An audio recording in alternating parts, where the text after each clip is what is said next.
Bonjour à toutes et à tous et bienvenue sur Tout savoir DCG. Aujourd'hui, on s'intéresse à l'impôt sur les sociétés qui est la troisième partie du cours du droit fiscal. Les deux premières parties, à savoir la TVA et les BIC, sont déjà présents sur la chaîne. Si vous ne les avez pas vues, je vous invite à aller les voir.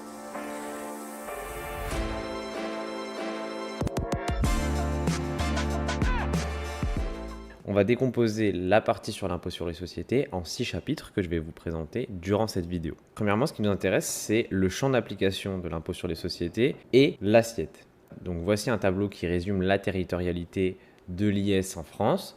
Pour les entreprises qui siègent en France, elles sont soumises à l'IS en France. Celles qui ont un siège en France et une activité réalisée à l'étranger, elles sont non imposables en France si l'établissement est autonome. Les filiales à l'étranger sont non imposables en France sans retraitement possible.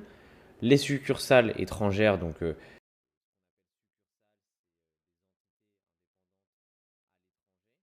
elles sont non imposables en France, mais il y a un retraitement possible parce que c'est possible qu'elles ne soient pas indépendantes et dans ce cas-là, il faut le déduire. Les agents indépendants sont non imposables en France, les études et explorations matérielles sont imposables en France, les immeubles inscrits au bilan de la société sont des revenus considérés imposables, les immeubles au bilan de la filiale étrangère sont non imposables en France, ça suit la règle pour la filiale, les redevances de brevets et placements au bilan de la SA sont imposables en France et les missions ponctuelles à l'étranger également imposables en France. Bon, ce tableau n'est pas à savoir par cœur, mais il faut que vous compreniez la différence entre une société qui siège en France et une filiale qui siège à l'étranger. Et également pour l'exception pour la succursale. Il faut que vous compreniez quand est-ce que ça peut être imposable en France et quand est-ce que ça ne l'est pas, afin que vous distinguiez les deux. Ici, il est défini ce que peut être considéré autonome. Un établissement est autonome, est une installation permanente disposant d'un personnel et d'un service propre ou constituant un centre de décision. Donc les sociétés imposables à l'IS ou à l'IR, parce que je l'ai dit en début de vidéo, les sociétés en France sont imposables à l'IS, mais pas forcément. Les SA et SAS, c'est forcément à l'IS. Les SARL, forcément à l'IS. Les SARL à caractère familial, elles peuvent opter pour l'IR. Les EURL, considérées comme personnes physiques, sont à l'IR, mais peuvent opter pour l'IS. Les EURL, personnes morales, sont à l'IS et les SNC à l'IR et IS sur option. Donc ici, vous distinguez évidemment les sociétés de capitaux et les sociétés de personnes. C'est deux grosses différences. Et pour les sociétés de personnes, c'est souvent à l'IR et pour les sociétés de capitaux à l'IS. Mais il y a des options. Il faut le savoir afin de distinguer les différentes options possibles en fonction de la forme choisie. Et donc, j'ai précisé ici que les jeunes SA, SAS ou SARL peuvent opter pour l'IR sous certaines conditions. Donc, comme vu pour les BIC, on va s'intéresser ici aux charges qui sont déductibles ou non pour le calcul de l'IS. Donc un produit est imposable, c'est comme pour les BIC, sauf opérations non commerciales qui, elles, sont imposées. Donc ce tableau résume l'entièreté des charges déductibles ou non, on va les voir une par une. Les impôts et contributions additionnelles ne sont pas déductibles, la taxe sur les véhicules de société non plus, la rémunération et charges de personnel et dirigeants est cette fois-ci déductible, contrairement au BIC, donc sous condition que le travail est effectif et le montant de la rémunération non exagéré. Les charges d'exploitation sont déductibles parce qu'elles se rattachent à la gestion normale de l'exploitation. Les pénalités et amendes ne sont pas déductibles, les dons non plus, les biens somptuaires non plus. Je vous laisse évidemment chercher ce qui est considéré comme somptuaire, mais tout ce qui peut ne pas se rattacher à l'exploitation, donc notamment les terrains de chasse, pêche, etc. Les provisions, donc ça suit la charge, c'est à la règle de la charge. S'il y a un risque éventuel, c'est pas déductible. Et donc, si la charge est déductible, alors dans ce cas-là, la provision l'est. Les dépenses de parrainage sont déductibles si le nom de l'entreprise apparaît et est en rapport avec le CA. Concernant les assurances au profit de la famille d'un salarié, c'est considéré comme un complément de salaire, donc c'est déductible. Les assurances sur la tête d'un homme non clé ne sont pas déductibles, mais deviennent déductibles de manière rétroactive en cas de décès. Donc ça, c'est assez particulier comme règle. Lorsque le salarié, donc un homme non clé, est salarié de l'entreprise et qu'on paye son assurance, celle-ci ne va pas être déductible, mais en cas de décès, la déduction est possible rétroactivement à celui-ci. Et les assurances concernant les hommes clés, elles sont déductibles. Les dépréciations justifiées sont déductibles parce qu'elles sont considérées comme charges normales d'exploitation. Donc concernant la rémunération des administrateurs ou des membres de conseil de surveillance. Alors si vous n'avez pas vu comment fonctionne une société anonyme par exemple, je vous conseille de d'abord voir comment fonctionne la société anonyme pour pouvoir comprendre ce qu'on va expliquer juste après. Et il y a des vidéos sur la chaîne à ce sujet dans la playlist Droit des sociétés. Donc, concernant la rémunération des administrateurs ou membres de conseil de surveillance. Dans les SA avec au moins 5 salariés, le montant déductible est plafonné. Le plafond, il se calcule de cette manière. Moyenne des rémunérations versées aux 5 ou 10 personnes les mieux rémunérées fois 5% fois le nombre d'administrateurs ou membres de conseil de surveillance. Et l'autre règle, s'il y a moins de 5 salariés, le montant est déductible et c'est plafonné à 457 fois le nombre d'administrateurs ou membres de conseil de surveillance. Donc il faut que vous reteniez ces deux formules-là et également les seuils donc de 5 salariés. Donc maintenant, les intérêts des comptes courants d'associés, comment ça fonctionne, la condition de déductibilité de ces intérêts, le capital doit avoir entièrement été libéré, sinon l'intérêt versé est considéré comme une rémunération et donc non déductible. La limite de déductibilité, c'est important, l'intérêt est déductible que dans la limite de 5,57%, à savoir que ce taux-là n'est pas forcément fixe, ce sera précisé dans votre sujet jusqu'à quel montant il est déductible, ça peut varier. Donc pour le calcul, comment vous allez faire? Vous allez avoir le montant des intérêts sur le compte courant d'associé. Donc admettons, on vous dit qu'il verse 8% d'intérêt sur le compte courant d'associé. Et donc vous allez avoir par exemple l'intérêt est déductible que dans la limite de 5%. Et donc la différence de 3%, elle doit être réintégrée puisque cette différence d'intérêt n'est pas déductible étant donné le plafonnement de la déductibilité des intérêts. L'imposition des sommes reçues au titre de jetons de présence entre les mains des associés, donc les jetons de présence, donc lorsqu'il y a des réunions, normalement par exemple du conseil d'administration, des AG, etc., il peut y avoir des jetons de présence qui vont être distribués aux associés. Et donc ces jetons vont pouvoir être déductibles. Donc la fraction est déductible comme un salaire et la fraction non déductible est imposée au titre des RCM. Donc cette fraction est non déductible mais n'est pas imposée à l'IS, elle est imposée au titre de RCM. L'imposition des sommes reçues au titre de la rémunération des comptes courants entre les mains des associés sont imposables au titre des RCM et les intérêts excédentaires sont imposés sur 125% de leur montant. Voilà pour les règles concernant l'ASA, c'est à peu près tout ce qu'il faut savoir. Donc, ce qui va nous intéresser maintenant, c'est le régime des plus ou moins-values dans les sociétés soumises à l'IS. Premièrement, ce qu'il faut savoir, le champ d'application des plus-values long terme. Donc, ça concerne les cessions de titres de participation détenus depuis plus de 2 ans. Les plus ou moins-values de cessions immobilières sont toutes considérées à court terme. Et donc maintenant, on va s'intéresser au sort fiscal des plus ou moins-values nettes. Pour les plus-values court terme, ordinaires, donc l'étalement est impossible et donc il n'y a rien à faire. Le résultat comptable est égal au résultat fiscal. Pour les plus-values court terme issues d'un sinistre ou d'une expropriation, il y a cette fois-ci un étalement possible sur la durée moyenne de l'amortissement. Donc c'est maximum 15 ans tout de même à compter de N+1. Il y a donc une comptabilisation d'une provision pour imposition à déduire pour étaler à partir de N+1. Donc c'est important ce à partir de N+1 puisque vous n'allez pas, contrairement à ce qu'on a pu voir avec l'étalement en plusieurs tiers pour les BIC, vous allez cette fois-ci l'étaler à partir de N+1 et non pas à partir de l'exercice en cours. Pour les plus-values long terme, pour titre de participation uniquement, elles sont imposées à un taux réduit et donc il faut déduire la plus-value nette à long terme. Pour les moins-values à court terme ordinaires, c'est la même chose que les BIC, il n'y a rien à faire.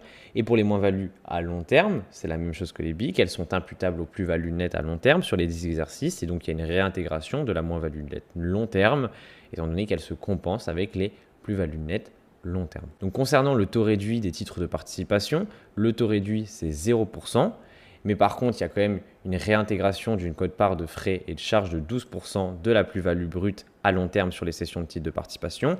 Donc pour faire simple, si on vous dit qu'il y a une cession de titres de participation sur cette cession, il y a une plus-value de 10 000 € qui a été réalisée, eh bien la société sera imposée à hauteur de 0 € sur cette plus-value, étant donné que le taux réduit est appliqué pour 0%. Par contre, il y aura une réintégration de 12% de la plus-value brute, et donc sur les 10 000 €, il y aura une réintégration de 1 200 € afin d'obtenir votre résultat fiscal. Mais par contre, évidemment, l'entièreté de la plus-value de l'autre côté va être déduit et donc il vous restera seulement 12% de la plus-value dans votre résultat fiscal. Donc corrélativement, les dépréciations des titres de participation ne sont pas déductibles et les reprises ne sont pas imposables. Donc forcément, si ce n'est pas déductible d'un côté, ce n'est pas imposable de l'autre. Et Petite précision, même chose que pour les BIC, les cessions de brevets sont imposées à 10% et donc il y a une déduction de la plus-value sur les cessions de brevets étant donné qu'elles ne sont pas imposées au même taux. Alors on passe maintenant au chapitre 3 bis, le traitement des dividendes encaissés. Donc ce qui va nous intéresser ici, c'est les filiales et comment on va imposer les filiales au niveau de l'IS. Donc pour les sociétés françaises qui distribuent des dividendes, il y a deux régimes possibles. Le régime de droit commun. Alors ça, je vous conseille de le détailler et de regarder dans votre cours ou dans votre livre afin de comprendre de quoi il s'agit. C'est le régime le plus classique. Et il y a le régime des sociétés mères. C'est celui qui va nous intéresser et les avantages fiscaux qui en découlent. Donc il y a des conditions d'application au régime des sociétés mères. Pour qu'une société soit considérée comme société mère, il faut que les deux sociétés soient soumises à l'IS et que la participation de la société soit au moins de 5% du capital de la filiale. Et les titres de participation doivent être conservés depuis au moins 2 ans. Donc si ces 3 conditions sont remplies, dans ce cas-là, le régime des sociétés mères peut s'appliquer. Et quels sont les avantages de ce régime ? Eh bien, les dividendes des sociétés mères ne sont pas imposables et donc il y a une déduction de ces dividendes du résultat fiscal et il y a une réintégration d'une quote-part de frais de 5% du montant des dividendes perçus. Donc ça, c'est comme on a vu tout à l'heure pour les titres de participation, sauf que cette fois-ci, la quote-part, ce n'est pas 12%, mais 5%. Donc, dès lors qu'une société est considérée comme société mère, il y a des avantages assez importants pour l'imposition des dividendes. Au niveau du calcul des dividendes, donc je vous ai fait un tableau qui résume à peu près comment se calculent les dividendes en fonction du régime de droit commun, du régime de société mère, etc. Donc on part du résultat comptable pour calculer les dividendes, donc ça vous l'avez vu en compta pro. On en déduit, s'il y a un régime de société mère, il faut déduire l'entièreté. La réintégration, si c'est une société étrangère, il faut réintégrer le montant de l'impôt étranger qui a déjà été payé. Si c'est une société mère, eh bien on réintègre une quote-part de 5% liée aux charges. On obtient donc notre résultat fiscal. On prend notre résultat fiscal pour obtenir notre IS brut et l'imputation du crédit d'impôt. S'il y a une société étrangère, l'impôt a été payé à l'étranger et donc donne droit à un crédit d'impôt en France. Et si c'est une société mère, alors il est non imputable parce que les dividendes sont exonérés. On obtient donc notre IS net. Ce qui va maintenant nous intéresser, c'est le report des déficits. Le report des déficits, pour expliquer concrètement en quoi ça consiste, lorsqu'une société réalise un résultat qui va être négatif en N par exemple, elle va pouvoir reporter ce résultat négatif en N plus 1 et en N plus 2 et donc ça aura pour conséquence de potentiellement réduire et étaler cette réduction d'impôts liée au résultat négatif sur davantage d'exercices et afin de limiter le déficit. Donc le déficit d'un exercice N est imputable sur le bénéfice de N plus 1 dans la limite de 1 million plus 50% du bénéfice de l'exercice N plus 1 excédant 1 million. Donc pour schématiser, on a une base maximale de 1 million et tout ce qui dépasse les 1 million est imputable à hauteur de 50% uniquement. Donc la fraction de déficit non imputé est imputable sur N plus 2 et suivant, sans limitation de temps, en appliquant pour chaque exercice la limite de 1 million plus 50% du bénéfice. Donc si le bénéfice est très conséquent, il va probablement être étalé sur beaucoup d'exercices, étant donné que la règle, c'est 1 million plus 50% du bénéfice excédant 1 million. Et donc, ça va probablement s'étaler sur plusieurs exercices. Donc, je vous ai mis un exemple pour mieux comprendre en quoi ça consiste. Donc, on a 3 exercices. En N, on réalise une perte de 1 500 000. En N plus 1, un bénéfice de 1 200 000. Et en N plus 2, un bénéfice de 1 100 000. Donc, le résultat fiscal en N, c'est moins 1 500 000. Et comment ça va se passer en N plus 1 pour obtenir notre résultat fiscal ? On va partir des 1 million, donc le plafond maximal, fois 50% du bénéfice N plus 1 excédant les 1 million. Donc dans notre cas, il y a 200 000 qui dépassent les 1 million. Donc on va prendre 50% de 200 000 et on obtient donc 1 100 000. Et donc on va l'imputer au déficit de N, ce qui va nous laisser 400 000, étant donné qu'on fait 1,5 million moins 1 100 000. Et en N plus 2, comment ça se passe ? On a réalisé 1 100 000 de bénéfices. Et donc là, la règle, cette fois-ci, on ne se casse pas la tête avec le plafond maximal ou quoi que ce soit, puisqu'il reste seulement 400 000 à imputer. Et donc, on va pouvoir l'imputer. Comme précisé ici, c'est utile pour diminuer l'imposition en N plus 1 et N plus 2, puisque ces exercices-là sont bénéficiaires, alors que celui-ci est déficitaire. Et donc, en imputant le déficit au bénéfice, on réduit notre bénéfice et donc notre résultat fiscal. De la même manière, il existe le report en arrière des déficits et pas en avant. Donc un résultat déficitaire peut être imputé sur le résultat bénéficiaire non distribué et ayant donné lieu au paiement effectif de l'IS. Le déficit reportable en arrière est plafonné à 1 million. Cette fois-ci, il n'y a pas d'histoire de 50%. Cette imputation donne lieu à une créance sur l'État qui servira à payer l'IS dû pendant 5 ans. Elle ne peut pas servir à payer les contributions. Donc cette fois-ci, ça ne va pas directement diminuer votre impôt, ça va donner lieu à une créance sur l'IS que vous avez déjà payé. J'ai également fait un exemple pour le report en arrière des déficits. Donc là, on a un déficit de 2 500 000 en N. Et donc en N-1, on avait un bénéfice fiscal de 800 000 et en N-2, un bénéfice fiscal de 1,8 million. Et donc attention, il faut bien regarder les distributions prélevées sur les bénéfices de l'année. En N-1, on avait distribué 100 000 et en N-2, 800 000. Donc il va bien falloir prendre uniquement le bénéfice moins les distributions et pas uniquement le bénéfice. Le déficit peut être imputé. Donc, on a 2 500 000 à hauteur de 1 million. Donc, le déficit peut être imputé sur 800 000 moins 100 000, donc 700 000. Et 700 000, c'est inférieur à 1 million. Donc, la créance sur l'État, on prend notre bénéfice moins nos distributions et on multiplie par le taux d'IS. On a 175 000 de créance sur l'État. En fait, pour faire simple, en N-1, étant donné que vous aviez réalisé un bénéfice fiscal de 800 000 moins la distribution prélevée sur le bénéfice de l'année. Et donc, vous avez été imposé sur ça. Et donc, on dit que vous avez une créance sur l'État. Et donc, techniquement, vous aviez donné à l'État, sans savoir que dans les prochains exercices, vous alliez réaliser une perte. En conséquence, vous pouvez dire à l'État, je t'ai donné tant, donc j'aimerais récupérer cette somme puisque je suis déficitaire pour cet exercice. À savoir que tout de même, le plafond maximal ici, c'est 1 million et c'est uniquement sur un exercice. Donc, vous récupérez uniquement 700 000 fois 25%, 175 000. J'espère que vous avez compris le report en arrière des déficits. C'est un peu plus technique, mais ce qu'il faut que vous sachiez, c'est bien retenir que c'est le résultat bénéficiaire non distribué et également que le plafond maximal, c'est 1 million et que l'IS et que la créance que vous avez obtenu ici, donc 175 000, servira à payer l'IS dû pendant 5 ans. Donc là, admettons, en N+1, vous réalisez un exercice bénéficiaire et que vous avez pour 100 000 euros d'impôt à payer, eh bien vous pouvez utiliser cette créance pour payer l'impôt directement. Ce qui va maintenant nous intéresser pour la dernière partie sur l'IS, c'est comment va se passer le paiement de l'IS. Donc l'IS est payé par 4 acomptes. Le 1503, le 1506, le 1509 et le 1512. Donc c'est trimestriel. Le calcul pour ces acomptes va dépendre forcément de est-ce qu'on a notre résultat de l'exercice précédent ou pas, puisqu'on se base sur les résultats de l'exercice précédent pour calculer le montant de l'acompte. Et à la fin, il y aura une régularisation. Donc le 1503, on n'a pas encore le résultat de N-1 pour déclarer notre acompte en N. Et donc on va se baser sur N-2 avec la régularisation au deuxième acompte. Et donc le 1506, on est censé avoir la base de N-1, on calcule à partir de cette base et on fait la régularisation nécessaire avec le premier acompte calculé sur N-2. Le 1509N, il est calculé directement sur la base de N, il n'y a pas de régularisation puisqu'on a calculé le 1506 sur la base de N également, et le 1512, la même chose.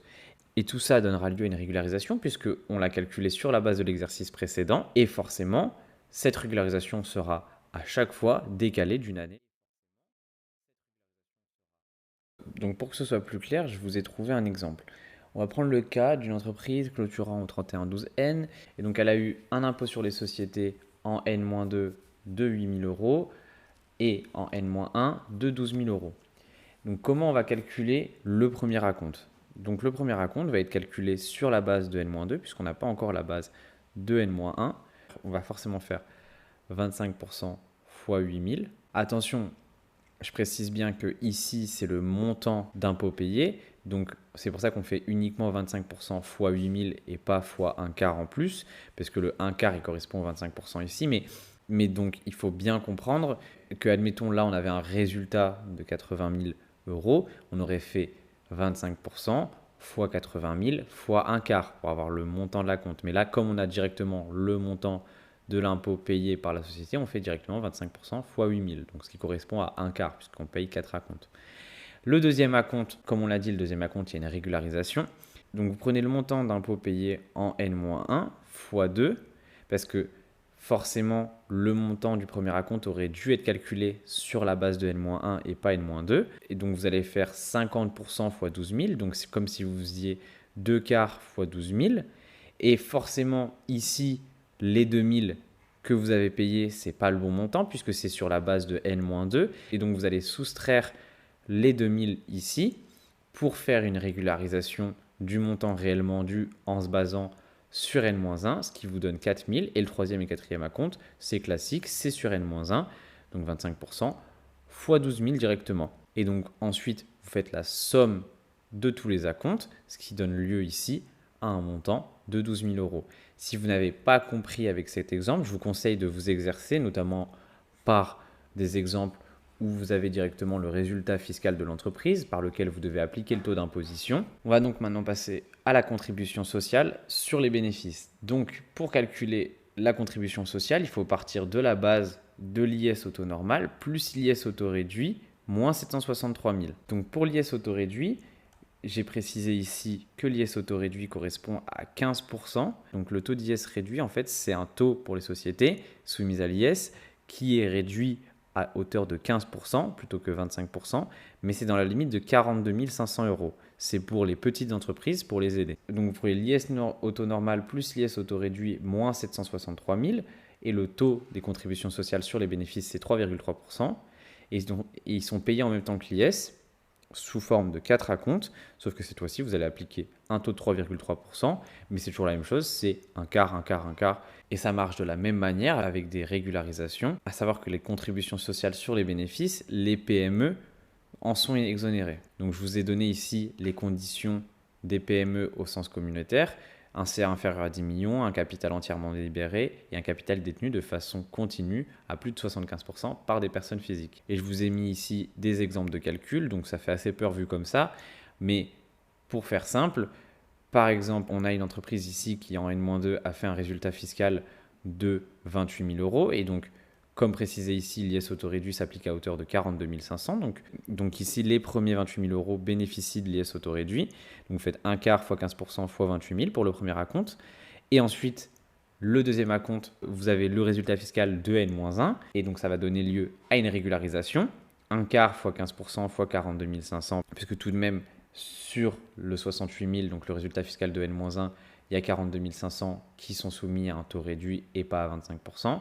Vous prenez tout ce qui excède les 42 500. Cet excédent va être imposé à un taux d'IS normal de 25%. Et à ça, vous soustrayez le premier acompte, puisque ici, vous faites x2, comme si vous aviez également calculé la base du premier acompte sur le résultat fiscal de N-1. Et vous soustrayez ici le premier acompte pour régulariser.